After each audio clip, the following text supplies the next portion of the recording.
Hello students, कैसे हो आप सब। एक बार फिर से स्वागत है आपके अपने यूट्यूब चैनल एजुकेशन पथ पर। स्टूडेंट्स, आज हम आपके लिए इस वीडियो में एक ऐसे ट्रिक को लेकर आए हैं कि जिसकी मदद से आप किसी भी यौगिक को देखकर ही आप बता दोगे कि इनमें से कौन सा अम्ल है और कौन सा क्षार है। स्टूडेंट, ये जो ट्रिक है ना, बहुत ज़्यादा आसान है।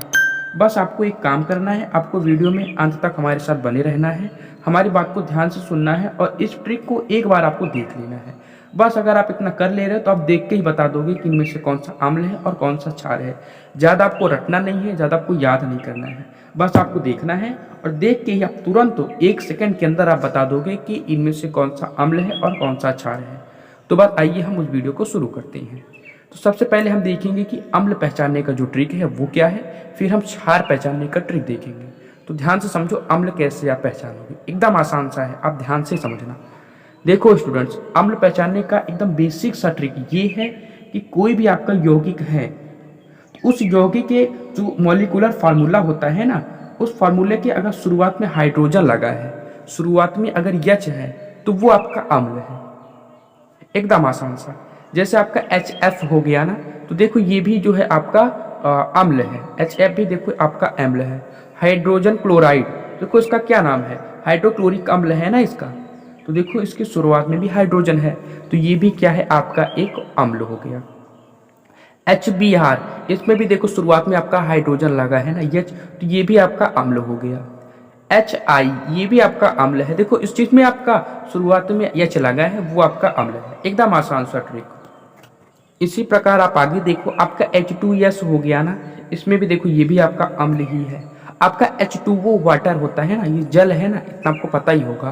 तो जल को आप इस तरह से भी आप लिख सकते हो, HOH करके भी लिख सकते हो, या फिर इसके फार्मूले को आप H2O भी लिख सकते हो। तो देखो इसमें भी आपका H है स्टार्टिंग में, तो इसलिए ये भी आपका क्या है, अम्ल है। ठीक है स्टूडेंट्स, इस प्रकार देखो आपका सल्फ्यूरिक अम्ल भी होता है ना, इसमें भी देखो हाइड्रोजन है, H है शुरुआत में, तो इसलिए ये भी आपका अम्ल है। जिसके भी शुरुआत में H है वो आपका अम्ल है। एकदम सरल सी बात है। इसमें भी देखो H है, तो इसलिए ये भी आपका अम्ल, ये आपका नाइट्रिक अम्ल ही होता है, ये तो आपको पता ही होगा। तो इसमें भी देखो H है, तो इसका भी ये क्या है, ये भी आपका अम्ल हो गया। इसी प्रकार आपका H3PO4 होता है आपका, देखो इसमें भी H है, तो ये भी आपका अम्ल है। इसमें भी H है, H3PO3 है, तो ये भी आपका अम्ल है, ये भी आपका अम्ल है। H2CO3 है, ये भी आपका अम्ल है। HClO3 है, देखो इसमें भी H ही है, तो ये भी आपका अम्ल है। HNO2 है, तो ये भी देखो H है, ये भी आपका अम्ल है। H3BO3 है, ये भी आपका अम्ल है। मतलब जिसके आगे H लगा है वो आपका अम्ल है। अब यहाँ से एक थोड़ा सा एक और बात आप जान लो, जो आपके आधातु होते हैं स्टूडेंट्स, उसका जो ऑक्साइड होता है ना, वो भी आपका अम्ल है। इतना आप याद कर लेना कि जो आपके आधातु के ऑक्साइड होते हैं वो भी आपके अम्ल होते हैं। अब धातु और को आप कैसे पहचानोगे, उसके लिए हमने एक अलग सा वीडियो बनाया है। उस वीडियो में हमने एक अच्छे सा एक ट्रिक बताया है, जिसकी मदद से आप देख के 1 सेकंड में आप बता दोगे कि उनमें से कौन सा आपका धातु है और कौन सा अधातु है। तो उसका लिंक आपको इस वीडियो के नीचे डिस्क्रिप्शन में मिल जाएगा। अगर आप देखना चाहते हो तो आप वहां पे जाके उस लिंक को प्रेस करके धातु और अधातु वाला वीडियो आप देख सकते हो। तो अभी आप जान लो कि जो आपके अधातु होते हैं उनके ऑक्साइड ना, वो आपके अम्ल होते हैं। जैसे आपका कार्बन है, ये भी अधातु है, सल्फर भी आपका अधातु है, नाइट्रोजन भी अधातु है। तो इनके जो ऑक्साइड होते हैं ना, वो भी आपके अम्ल होते हैं। आगे देखो आप, इसका एक और रूल है कि किसी भी यौगिक के अंत में COOH है, तो वो भी आपका अम्ल होगा। वैसे तो बहुत सारे होते हैं, लेकिन इनमें हमने कुछ ही आपके एग्जांपल्स के लिए लिख दिया है। तो अगर लास्ट में COOH है तो वो आपका अम्ल होगा। जैसे आपका HCOOH है ना, तो देखो इसके भी लास्ट में COOH लगा है, तो इसलिए ये भी आपका अम्ल हो जाएगा। इसी प्रकार CH3COOH देखो इसमें भी है, तो इसलिए ये भी आपका अम्ल है। ऐसे बहुत सारे होते हैं लास्ट में COOH वाले, लेकिन आप इतना याद कर, इतना आपको समझ में आ जा रहा है तो फिर आगे का मिलेगा। अगर उसमें COOH है तो वो आपका अम्ल होगा। इसी प्रकार ये भी आपका अम्ल है।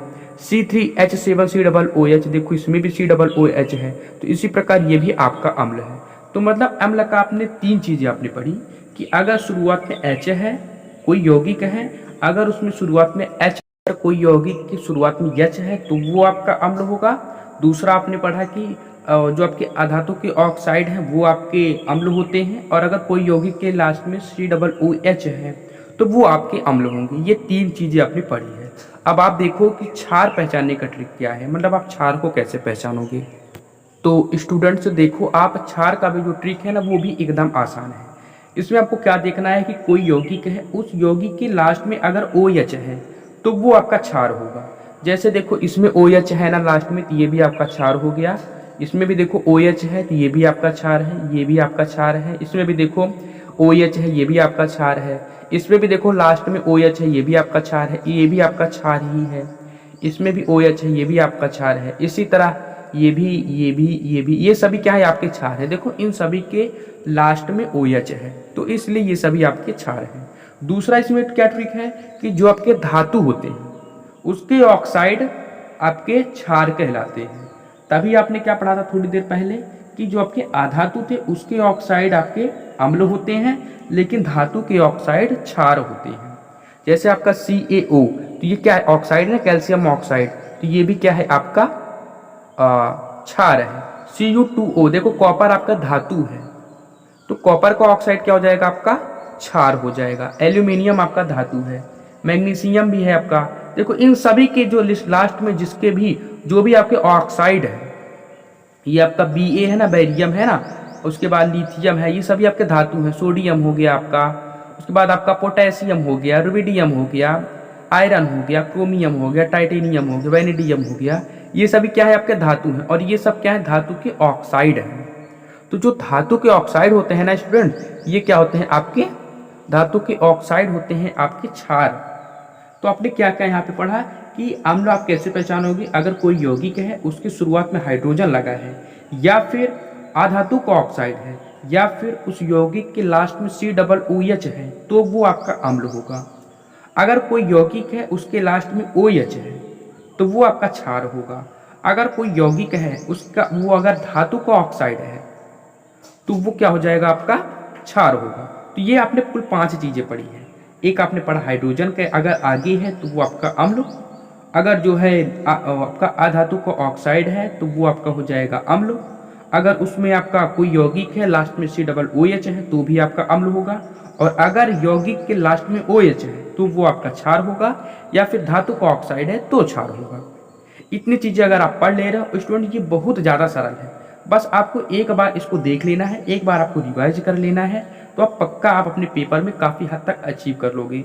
स्टूडेंट्स अगर आप इनको आपको ये अगर आपको आ जा रहा है तो स्टूडेंट्स आपके पेपर में बहुत हद तक काम बन जाएगा, आप काफ़ी हद तक आप कर लोगे। तो अब स्टूडेंट्स अगर आपको हमारी वीडियो पसंद आई है, अगर आपको हमारी वीडियो समझ में आया है तो आप हमारी वीडियो को लाइक करें और हमारे YouTube चैनल एजुकेशन पथ को भी सब्सक्राइब करें, क्योंकि आपको इस चैनल पर ऐसे ही मज़ेदार सभी इंपॉर्टेंट टॉपिक्स के ट्रिक और वीडियोज आपको मिलते रहते हैं, जिससे कि आप अपनी पढ़ाई को एकदम ईजी और कंटिन्यू बना सको। तो तब तक के लिए बाय स्टूडेंट्स, और मिलते हैं नेक्स्ट वीडियो में ऐसे ही एक नए मज़ेदार टॉपिक, वीडियो और एक अच्छे से ट्रिक के साथ।